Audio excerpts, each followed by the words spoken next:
Hi everyone. तो आज 13 सितंबर है और 13 सितंबर में जितना भी इम्पोर्टेंट न्यूज़ रहे उसको हम लोग आज यहाँ पे डिस्कस करेंगे। जो कि न्यूज़ होगा डिफेंस ओरिएंटेड होगा। जितना भी डिफेंस एग्जाम है उसको टारगेट करके डेली न्यूज़ का इनिशिएटिव चला रहे हैं। ठीक है, जो टारगेट होगा CAPF, AC, CDS, NDA, FCAT, air force, XY group का, इंडियन कोस्ट गार्ड को पूरा टारगेट करके हम लोग इस इनिशिएटिव को डेली करंट अफेयर न्यूज़ को डिस्कस करेंगे। कोई भी डाउट रहता है तो ये व्हाट्सअप नंबर दिया हुआ है, मैसेज कर सकते हो। और इसका जो भी इनिशिएटिव है और जो भी इसका पूरा PDF है, स्लाइड है, इस टेलीग्राम चैनल में अपलोड हो जाएगा, तो इसको ज्वाइन कर लो। चलिए फिर बढ़ते हैं अपना न्यूज़ की तरफ। और फर्स्ट न्यूज़ है world suicidal day book on suicide prevention, इसको लॉन्च किए गए हैं, जिसका टाइटल है hold on suicide vaccination and first aid kit. जो ऑथर हैं साइकोलॉजिस्ट एंड फिजियोलॉजिस्ट या फिर फिजियो लीगल एडवाइज़र पूजिता जोशियुला, इन्होंने क्या किया है, लॉन्च किए हैं। और यही जो डॉक्टर हैं ये इसका ऑथर हैं। क्लियर? तो बुक के बारे में याद रखोगे, बुक का जो टाइटल है उसको याद रखने के साथ साथ उसका ऑथर को भी याद रखोगे। ठीक है, क्लियर? चलो नेक्स्ट बुक देखो। Anupam Kher announce 4th book different but no less. ये बुक है, जो इस 4th बुक है different but no less his earlier work. तो बुक का तो समझ आ गया, ऑथर भी यहाँ पे लिखा हुआ है ना, ऑथर भी लिखा हुआ है, तो ये भी समझ आ गया। इसका कुछ और वर्क है उसको देख लो एक बार। The best thing about you is you, lessons life taught me unknowingly and your best day is today. तो ये क्या है, कुछ इसका अर्लियर बुक है। तो अगर इस बेस्ड में जो अर्लियर बुक है इसके ऑथर बेस्ड में क्वेश्चन आता है तो याद रखोगे। और अभी का जो 4th बुक है उसको भी याद रखोगे, जो अनुपम खेर के द्वारा लॉन्च किए गए हैं। ठीक है, क्लियर?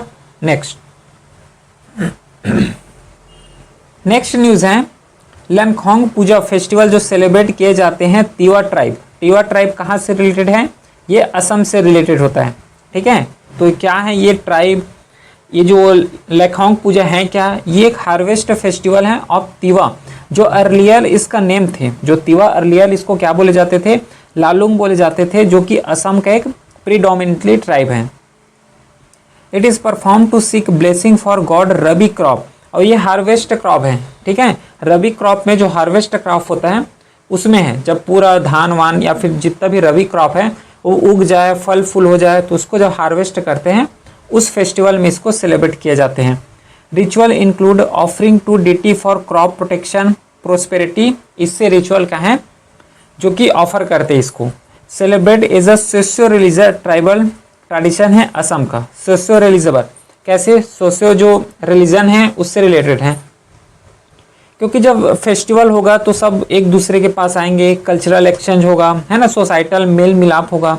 तो इस रेस्पेक्ट में सोशियो रिलीजियस ट्राइब यहाँ पे बोलते हैं। ठीक है, समझ आया? लैंगखोंग पूजा जो है इसको याद रखोगे, कौन करता है, किस ट्राइब के द्वारा इसको सेलिब्रेट करते हैं, कहाँ पे हैं, ये सब यहाँ पे डिस्कस हो गया। अगर यहाँ से बेस्ट क्वेश्चन आता है तो इसको कर लोगे। चलो नेक्स्ट न्यूज़ देखो। AIIMS Delhi launches never alone. ये क्या है, AI मॉडल प्रोग्राम है for students mental health and suicidal prevention. जो मेंटल हेल्थ बढ़ते जा रहे हैं मेडिकल हेल्थ सेक्टर में या फिर सुसाइडल जो हो रहे हैं उसको रोकने के लिए एम्स दिल्ली ने क्या किया है, नेवर अलोन लॉन्च किए गए हैं। ये एक मोबाइल ऐप है, never alone app launch by AIIMS Delhi 2025 for student mental health. क्योंकि अभी के रेस्पेक्ट में देखोगे तो मेंटल हेल्थ का जो सिचुएशन है दिन ब दिन क्या होते जा रहे हैं, इंक्रीज होते जा रहे हैं। प्लस सुसाइडल लेवल है, इसका जो रेट है ये भी ज़्यादा होते जा रहा है, बढ़ते चले जा रहे हैं। प्रोवाइड करेगा 24/7 support via WhatsApp AI counsellor. इसका नाम ही बोला गया, देखो नेवर एलोन। क्यों इंसान एलोन होता है, अकेला होता है तो क्या है, ख्याल आते हैं या फिर जो बुरा बुरा चीज़ है जिसमें इंक्लूड होना चाहते हैं उस लेवल का उसको थॉट आना स्टार्ट होता है। तो नेवर अलोन मतलब अकेले मत रहो, इस केस में इसको नाम दिया गया है और इस केस में इस ऐप को लॉन्च किए गए हैं। तो screen intervene and follow on stress depression suicidal risk जो है इसको हम लोग रिड्यूस कर सकते हैं। तो इसको रोल आउट किए गए हैं एम्स दिल्ली, एम्स भुवनेश्वर, है ना, IHBAS दिल्ली। तो इस तरीके से लॉन्च किए गए हैं नेवर अलोन ऐप को, किसके द्वारा, एम्स दिल्ली के द्वारा। ठीक है, इसका जो बेसिक डिटेल है इसको भी थोड़ा याद रखोगे। समझ आया?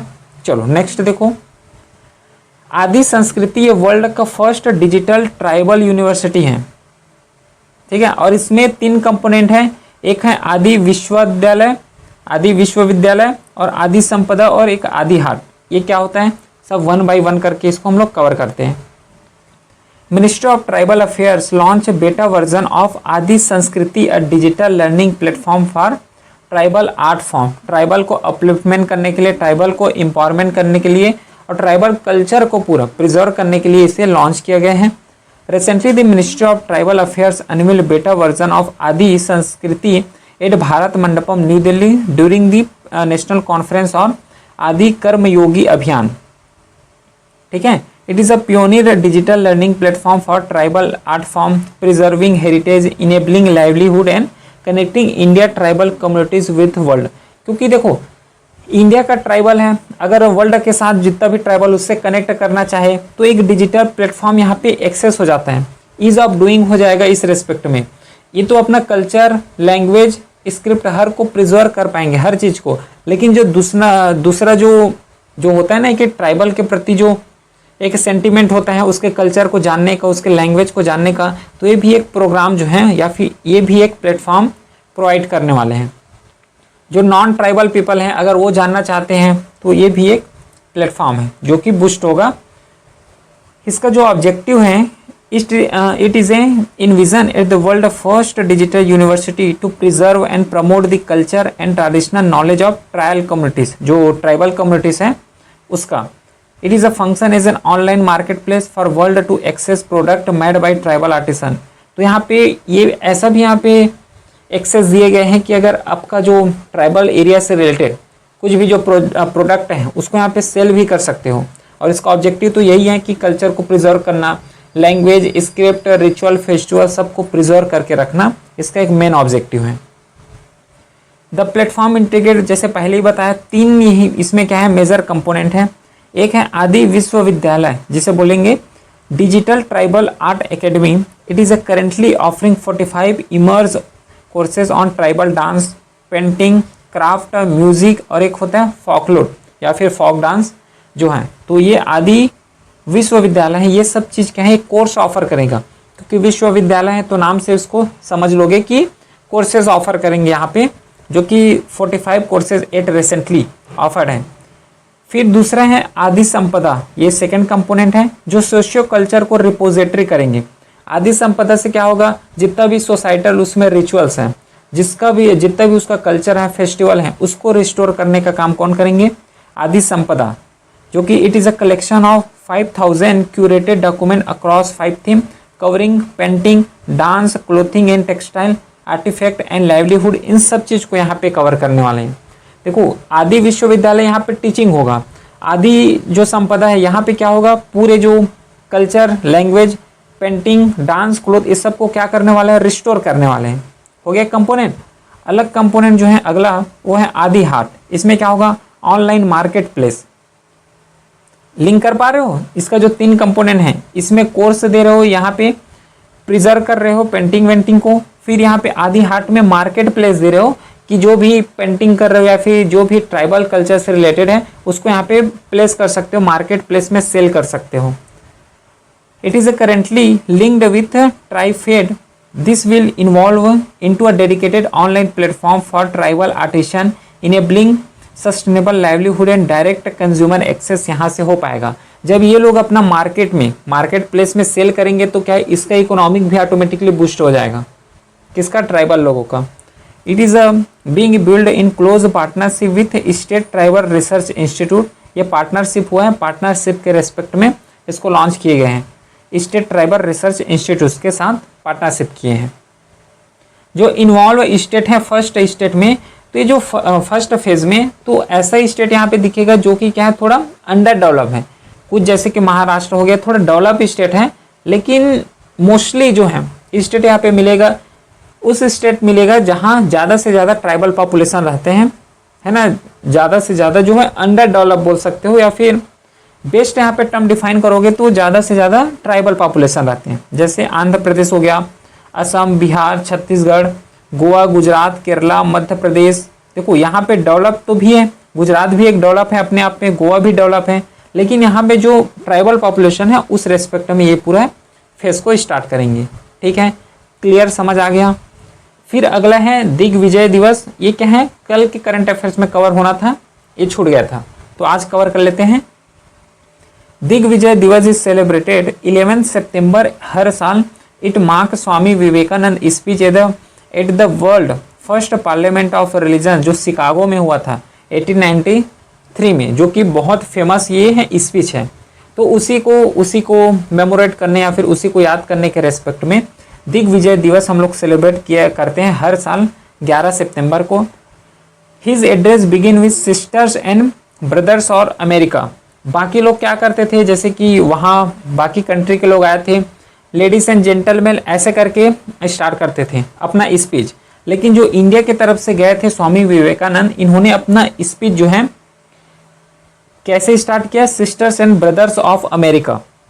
तो इससे क्या है, बहुत ज़्यादा जोरों शोरों से इसका क्या हुआ, प्रेस किए गए, ताली बजने लगा, क्योंकि ये अलग ही मेथड से जाके इन्होंने अपना स्पीच स्टार्ट किए हैं।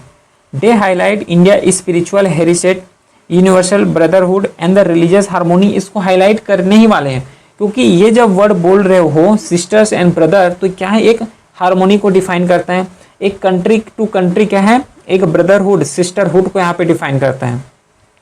Celebrated nationwide to honour Vivekananda global cultural impact के नाम से इसको सेलिब्रेट किए जाते हैं। समझ आ गया दिग्विजय दिवस 11 सितंबर को और क्यों इसको सेलिब्रेट करते हैं। थोड़ी इसके बारे में ये लिखा हुआ है, मैं चाहूँगा कि इसको एक बार रिवाइज कर लो। रिवाइज मतलब थोड़ा रीड कर लेना, क्योंकि जो न्यूज़ है मोस्टली यहाँ पे कवर हो चुका है, तो एक बार इसको रीड करोगे। नेक्स्ट देखो, अभी जो न्यूज़ में रहा वो है ताल वोल्केनो, जो कि फायरेटिक इरप्शन है, फिलीपींस में भी ये इरप्ट हुए हैं।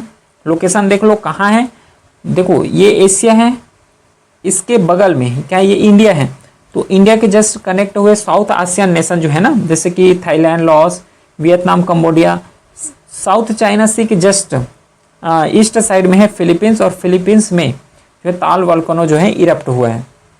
ठीक है, लोकेशन याद रहेगा। तो Taal volcano is located on Luzon island, Philippines. It is lie about 50 kilometre south of the मैनिला।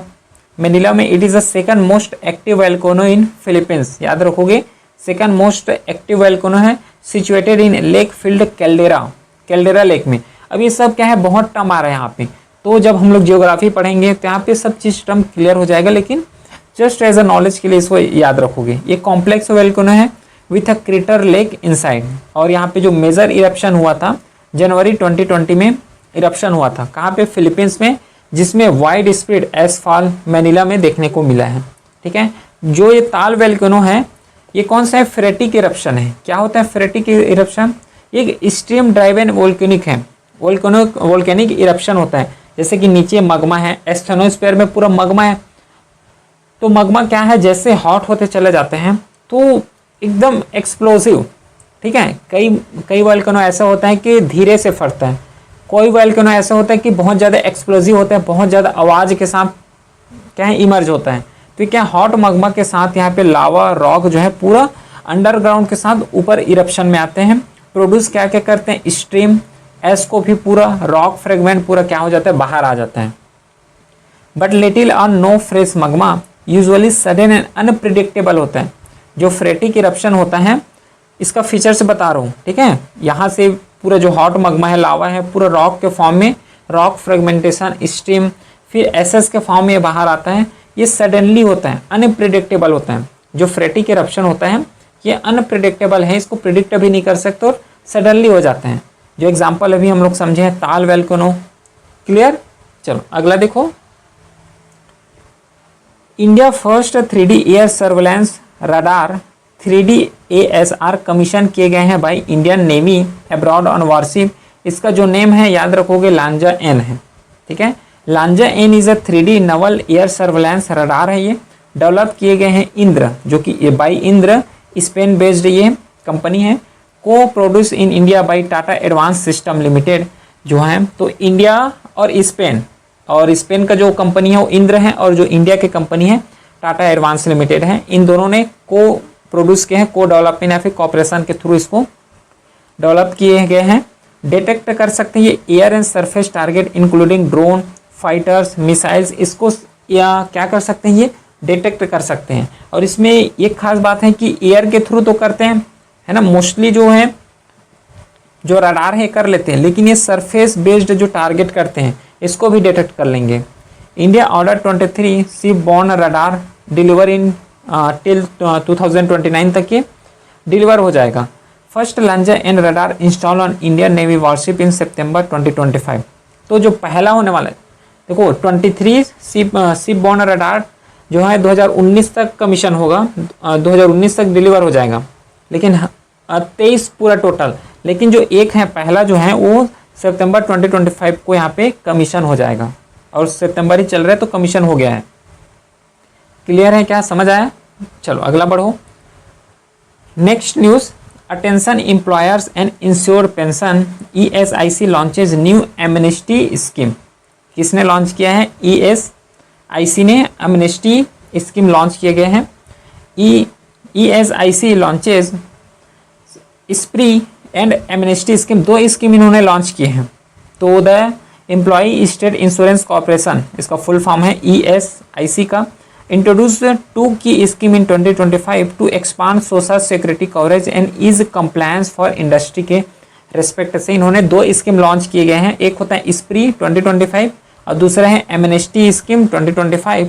Together represent strategic move to promote voluntary registration and रिवॉल्व pending dispute in the ESIC framework. तो ये जो है security दे पाएंगे, social security को expand कर पाएंगे, और जितना भी डिस्प्यूट है, क्योंकि डिस्प्यूट जो है अगर वही पेंडिंग में है, डिस्प्यूट का अगर रिजॉल्व होता है तभी तो सिक्योरिटी की तरफ बढ़ पाएंगे, सोशल सिक्योरिटी की तरफ बढ़ पाएंगे। तो ये दो स्कीम यहाँ पे लॉन्च किए गए हैं। एक एक करके दोनों को समझते हैं। सबसे पहले स्प्री स्कीम को समझते हैं। स्प्री का मतलब होता है scheme for promoting registration of employers, employ will remain operation till दिसंबर तक ये रहने वाले हैं। और इसका जो फुल फॉर्म है scheme for promotion registration of employers and employ. Under this scheme industries and employ who are not at associated with ESIC can register through ESI portal, Shram Suvidha portal या फिर company affairs portal without demand of old due. तो देखो इस scheme के through जितने भी registration नहीं किए हैं तो वो लोग रजिस्ट्रेशन कर सकते हैं, बस इसमें यही चीज़ है, ठीक है, याद रखोगे। फिर जो एमनेस्टी स्कीम है ये क्या है? इट विल बी इफेक्ट जो आने वाला यहाँ से 1 अक्टूबर से 30 सितंबर 2026 तक। This one time dispute resolution initiative has been design to settle issue related to damage interest and coverage under ESI act.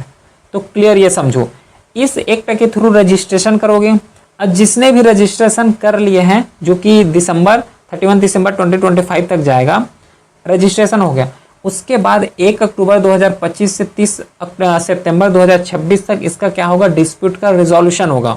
इसको हम लोग एमनेस्टी स्कीम दिए हैं। जिसमें रजिस्ट्रेशन करोगे वो स्प्री स्कीम है, और जिसमें रिजोल्यूशन होगा डिस्प्यूट वो एमनेस्टी स्कीम है। क्लियर?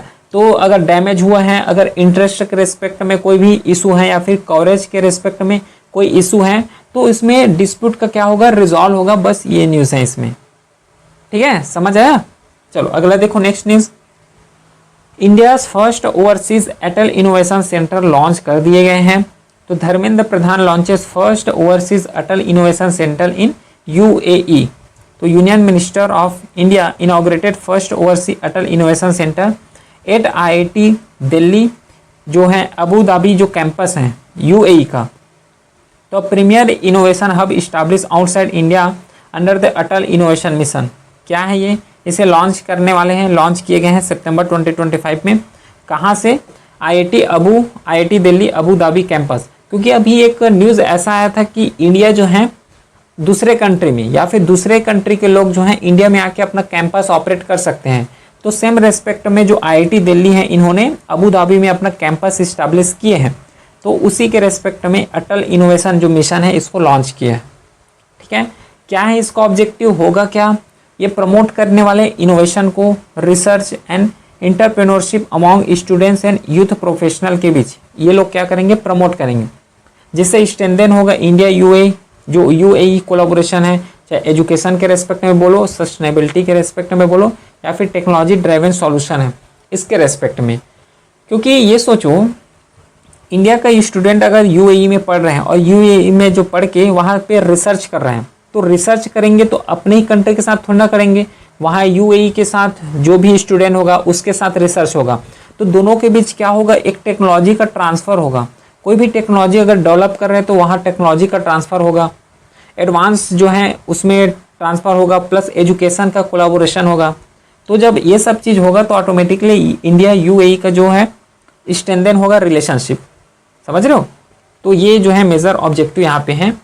तो ये समझो कि पहले की अटल इनोवेशन मिशन है क्या, क्योंकि इसी के थ्रू तो कैंपस इस्टेब्लिश हुआ है, इसी के थ्रू जो है जितना भी ऑब्जेक्टिव हैं ये सब चीज़ जो है फुलफिल होने वाले हैं।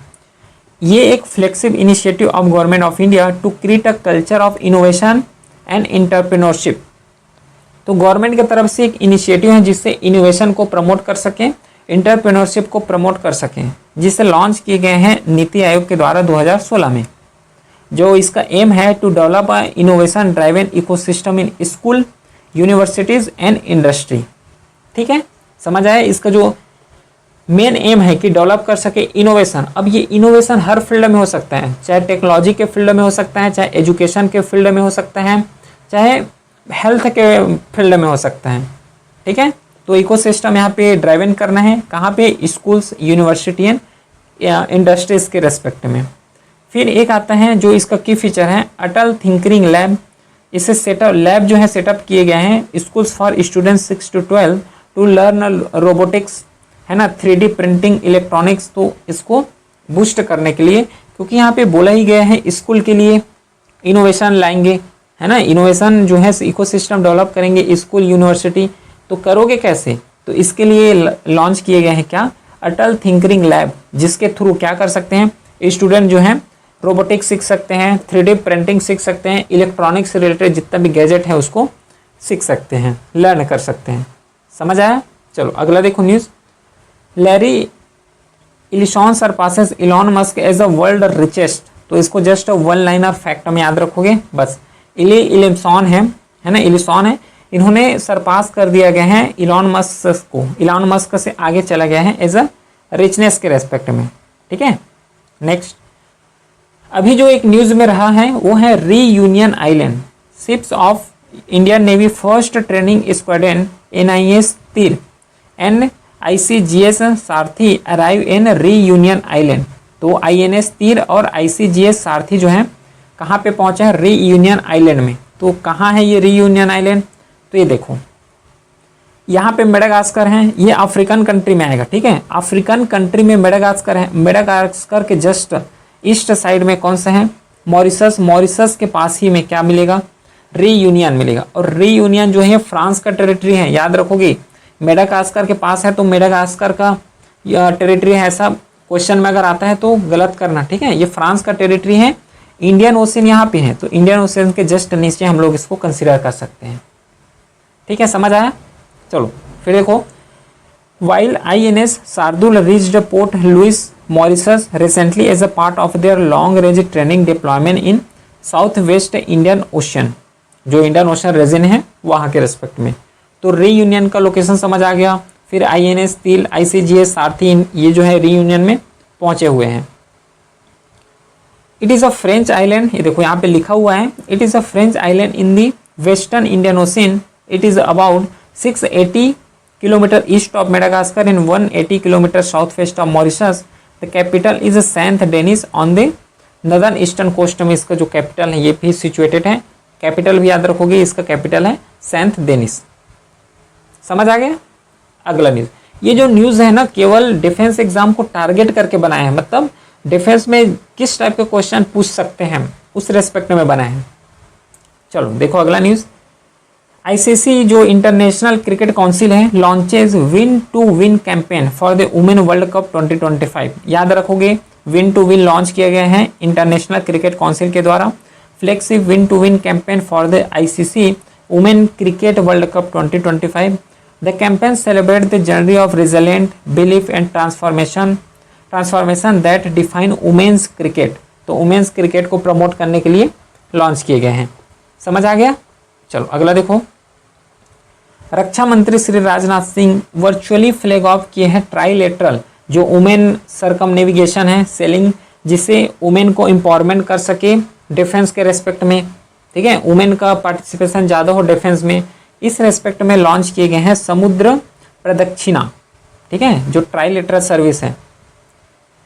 तो समुद्र प्रदक्षिणा इज एन इंडिया का tri service all women selling expedition है, फ्लैग ऑफ फ्रॉम मुंबई, इसको मुंबई से लॉन्च किए गए हैं राजनाथ सिंह के द्वारा, इसको वर्चुअली लॉन्च किए गए हैं। जो रूट हैं, रूट को भी एक बार देख लो, रूट को कवर करने वाले मुंबई, मुंबई के बाद सेलेचलेस, फिर बैक टू मुंबई, जो कि एक सेलिंग एक्सपेडिशन होने वाला है, ठीक है। और इसका जो ड्यूरेशन होने वाला है 55 डेज है। 12 वुमेन ऑफिसर जाएंगे, कहाँ से, ट्राइलेटरल जो सर्विस आर्मी नेवी एयरफोर्स, यहाँ से 12 क्रू मेंबर या फिर 12 वुमेन ऑफिसर्स यहाँ पे जाने वाले हैं। Preparatory phase for global circumnavigation expedition 2026, ठीक है। याद रहेगा समुद्र प्रदक्षिणा क्या है, किसके रेस्पेक्ट में लॉन्च किए गए हैं, थोड़ा रूट को भी याद रख लेना क्योंकि यहाँ से क्वेश्चन पूछ सकते हैं। अब जो लास्ट न्यूज़ है वो है प्लेस इन न्यूज़, कवर कर लेते हैं। काछातीहू आइलैंड ये जो है अभी डिस्प्यूट में रहा है। लोकेशन देखो पहले, ये इंडिया है और इंडिया और श्रीलंका के बीच है, श्रीलंका और इंडिया के बीच, ये देखो यहाँ पे काछातीहू जो आइलैंड है ये सिचुएटेड है और इन दोनों के बीच डिस्प्यूट है। श्रीलंका प्रेसिडेंट दिशानायक के visit to Katchatheevu island, the first ever visit by head of state, rewind debate on the island history and ownership. अगर इसको इंडिया का टेरिटरी कंज्यूम कर रहे हो, इंडिया के टेरिटरी अगर सपोज मार रहे हो, तो यहाँ से ये जो श्रीलंका के जो प्रेसिडेंट हैं ये यहाँ पे गए हैं विदाउट इंडिया इन्फॉर्मेशन, ऐसा भी हो सकता है।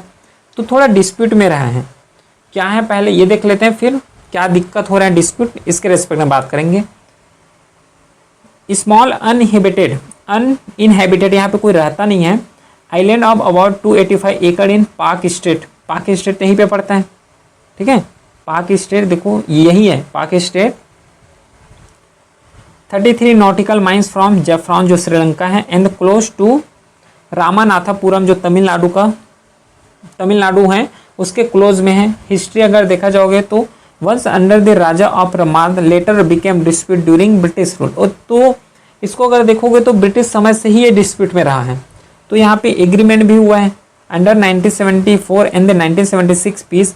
इंडिया जो उस समय इंदिरा गांधी गवर्नमेंट थे, recognise Sri Lanka sovereignty and give up traditional fishing right.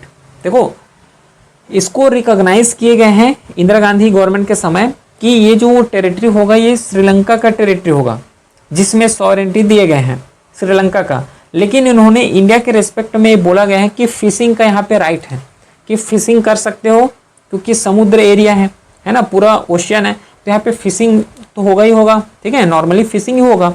तो इसको ये राइट दिए गए हैं कि देखो टेरिटरी है कहाँ का, श्रीलंका का, लेकिन राइट भी दिए गए हैं इंडिया को फिशिंग कर सकते हो। और इसका अगर इकोलॉजी देखा जाए तो though barren and unsettled serve as a resting point for fisherman, support marine diversity, इसको सपोर्ट करते हैं। इकोलॉजी अगर देखा जाए तो क्या फिर अनहैबिटेटेड है, यहाँ पे कोई रहता नहीं है, तो रेस्टिंग पॉइंट बन जाता है। इतना समय टाइम तक क्या कर रहे हो, फिशिंग कर रहे हो, तो वहाँ पे रेस्ट कर लो, या फिर उसका जो बायोडाइवर्सिटी है वहाँ के है तो उसको कोई नुकसान पहुँचाने वाला है ही नहीं क्योंकि कोई रहता ही नहीं है। तो इस रेस्पेक्ट में थोड़ा ये मराइन बायोडाइवर्सिटी को भी यहाँ पे सपोर्ट करता है। फिर डिस्प्यूट किस रेस्पेक्ट में होता है ये देखो, पहली बात एक होता है fishing conflict. Tamil Nadu fisherman often cross Sri Lanka waters due to the decline catch in the Indian water, leading to frequency arrest by Indian जो श्रीलंकन नेवी है उसके द्वारा इंडिया के वाटर तक, क्योंकि इंडिया का वाटर है एक लिमिट तक होता है, हर कंट्री का वाटर का जो है जिसमें वो एक्सप्लोर कर सकते हैं वो लिमिटेड होता है। तो इस रेस्पेक्ट में क्या है कि जो इंडियन फिशरमैन है ये श्रीलंका के वाटर में, श्रीलंका के ओशन जो एरिया है वहाँ पे क्या कर ले जाते हैं, प्रवेश कर लेते हैं। तो वहाँ पे क्या होता है, श्रीलंका के जो नेवी लोग हैं, नेवी के जो ऑफिसर्स हैं या फिर नेवी पर्सनल है वो लोग अरेस्ट करते हैं। फिर आता है पॉलिटिकल डिमांड कि तमिलनाडु पॉलिटिक्स पार्टी से डिमांडेड रिट्रीवल ऑफ आइलैंड, है ना, कि जो तमिलनाडु के जो पॉलिटिकल पार्टी ये लोग बोलते हैं कि जो आइलैंड है इंडिया में इंक्लूड करो। तो ऐसा भी एक यहाँ पे न्यूज़ देखने को मिलता है। नेशनल पॉलिटिक्स चलता है, issue often resurface during election, which claim that earlier government easily gave away. तो यहाँ पे पॉलिटिक्स ऐसे चलता है कि जो इंदिरा गांधी का गवर्नमेंट है उन्होंने तो इजीली इसको श्रीलंका को दे दिए हैं। तो इस रेस्पेक्ट में पॉलिटिक्स देखने को मिलते हैं। तो ऑफिशियल पोजीशन क्या है, क्योंकि यहाँ पे कंफ्यूज हो रहे हो कैसे कि इंडिया का सॉवरेनिटी है कि श्रीलंका का है ना, क्योंकि इंदिरा गांधी गवर्नमेंट ने तो इसको श्रीलंका का बात कर दिए, श्रीलंका को सॉवरेनिटी बता दिए, श्रीलंका के टेरिटरी बता दिए। लेकिन यहाँ पे भी तो कॉन्फ्लिक्ट देखने को मिलता है, यहाँ पे पॉलिटिकल डिमांड हो रहा है ना, नेशनल इंटरेस्ट में बात हो रहा है। तो है क्या, तो इंडिया क्लैरिफाई किए गए हैं 2013-14 में that no sovereign territory was ceded since the island was dispute not fully under Indian control. तो यहाँ पे भी बोला गया है, ऑफिशियली पोजीशन यहाँ पे रख दिया गया है कि 2023-14 that no sovereign territory was ceded since the island was dispute, तो not fully India under control, India के पूरे कंट्रोल में ये है नहीं है ये टेरिटरी इंडिया के कंट्रोल में। समझ आ गया क्या। तो ये तो रहा पूरा आज का करंट अफेयर जो इम्पोर्टेंट रहा है डिफेंस एग्जाम के ओरिएंटेड से। ये पीडीएफ यहाँ पे अपलोड हो जाएगा, डाउट है तो यहाँ पे पूछ सकते हो। चलिए फिर मिलते हैं नेक्स्ट वीडियो के साथ, तब तक के लिए thank you, have a great day.